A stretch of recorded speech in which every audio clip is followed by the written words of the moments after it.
Bonjour tout le monde, bienvenue sur ma chaîne Le Temps qui court, où je parle des artistes francophones du passé, présent et futur. Donc si tu aimes la langue française, la francophonie, merci et installe-toi, reste connecté, abonne-toi et partage à tout le monde autour de toi. Voici la deuxième partie des célébrités francophones disparues en 2021. Commençons avec Patrick Dupont. Il était un danseur français.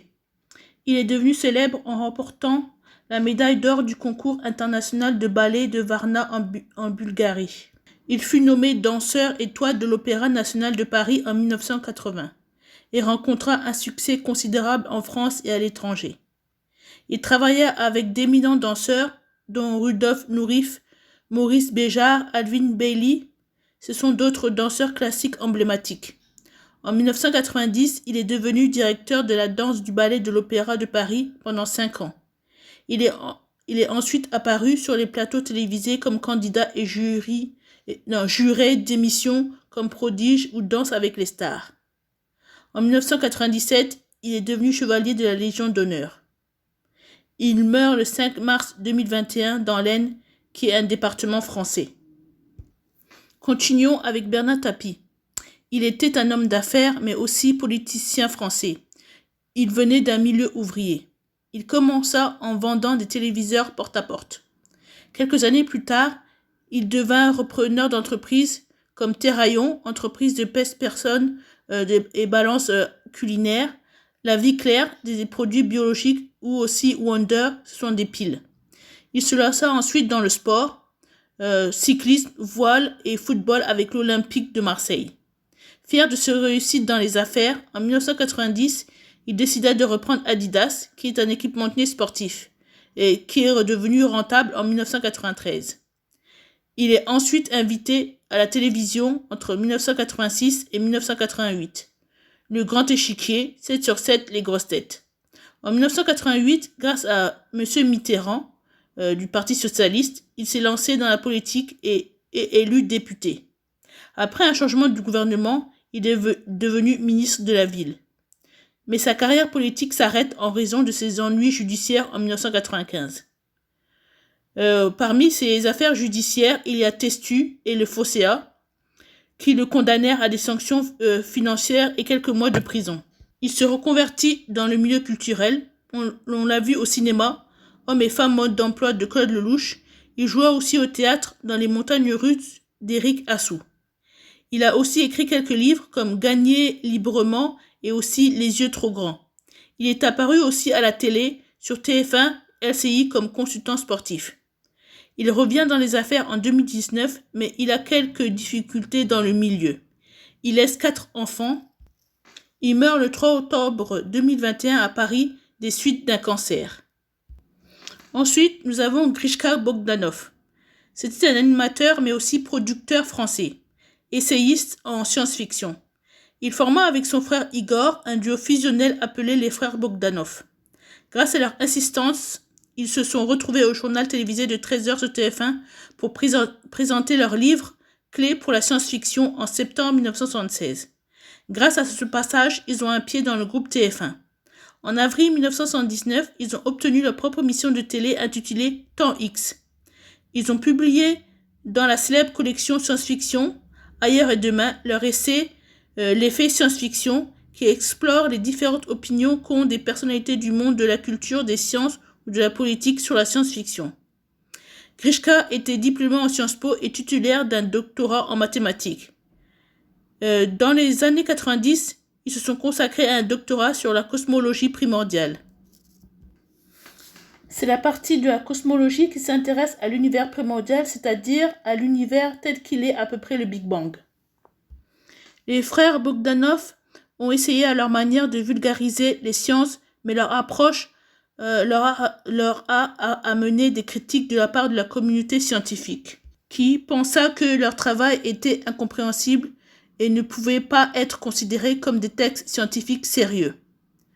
Ils ont arrêté la télé pour finir leurs études, mais ils reviennent en 1999 sur la chaîne 13e rue avec un magazine hebdomadaire appelé Projet X13 et sur France 2 avec une émission Rayon X. Ils ont animé d'autres missions scientifiques comme ScienceX, mais elles n'ont pas eu le succès escompté. Ils sont aussi les auteurs de plusieurs ouvrages dont Clés pour la science-fiction, La mémoire double et Nous ne sommes pas seuls dans l'univers. Il meurt le 28 décembre 2021 à Paris des suites de la Covid-19. Poursuivons avec Alex Kahn. C'était un scientifique, mais aussi médecin généticien et essayiste français. Il était d'abord médecin spécialisé en hématologie et devint chercheur à l'INSERM spécialisé en biochimie. L'hématologie est la science qui étudie le sang et ses maladies. Il était membre fondateur et rédacteur en chef de 1986 à 1997 de la revue scientifique franco-québécoise Médecine Science. Ses travaux de recherche portaient sur la génétique moléculaire appliquée à l'étude des maladies héréditaires. Il laisse 3 enfants. Il meurt le 5 juillet 2021 à Paris des suites d'un cancer. Après, il y a Michel Tubiana. C'était un avocat français. Il était d'abord avocat d'affaires, mais les combats pour les droits de l'homme lui tinrent à cœur. Il a défendu la cause des Kanaks. Il a aussi amené le TA à renoncer officiellement à la lutte armée en 2011 et à la remise aux autorités françaises en 2017 de ses stocks d'armes. En 1998, il représenta la Ligue des droits de l'homme au procès de Maurice Papon, qui a été condamné en 1998 à 10 ans de réclusion pour complicité de crimes contre l'humanité. Il a toujours défendu l'universalité, l'indivisibilité des droits de l'homme, la laïcité et la lutte contre toutes les formes de racisme et toutes les formes de discrimination ont toujours été et ont fait partie de ses combats permanents. Il meurt le 2 octobre 2021 à Paris. Continuons avec Albert Roux. C'était un cuisinier mais aussi un homme d'affaires français. Dès l'âge de 14 ans, il se forma à la cuisine en Angleterre chez la vicomtesse Nancy Astor. Il travailla à plusieurs endroits comme à l'ambassade britannique à Paris. Il passa d'abord son service militaire, mais à la fin de celui-ci, il retourna en Angleterre. Il est devenu chef privé pour des particuliers. En 1967, avec son frère Michel, il a ouvert leur premier restaurant, le Gavroche. C'était le premier restaurant 3 étoiles Michelin en Angleterre. Il devint le restaurant favori de Sa Majesté la Reine-Mère Élisabeth. En 1972, ils ont ouvert un second restaurant, le Waterside Inn, dans le Berkshire, le premier restaurant hors de France à conserver ses 3 étoiles au guide Michelin pendant 28 ans. Les frères Roux ont créé une école en 1984, The Rooks Brothers Scholarship. Son objectif était de permettre à des jeunes chefs de prendre un bon départ dans la gastronomie. Un jeune chef est sélectionné sur concours. Le gagnant bénéficie d'un stage de 3 mois dans n'importe quel restaurant 3 étoiles Michelin du monde, tout frais payés. Il a aussi créé une chaîne de restaurants chez Rooks Limited. Il a ensuite écrit plusieurs livres, dont La pâtisserie des frères Roux, La bonne cuisine des frères Roux. Il a reçu plusieurs distinctions, dont l'officier du mérite agricole en 1987 et chevalier de la Légion d'honneur en 2005.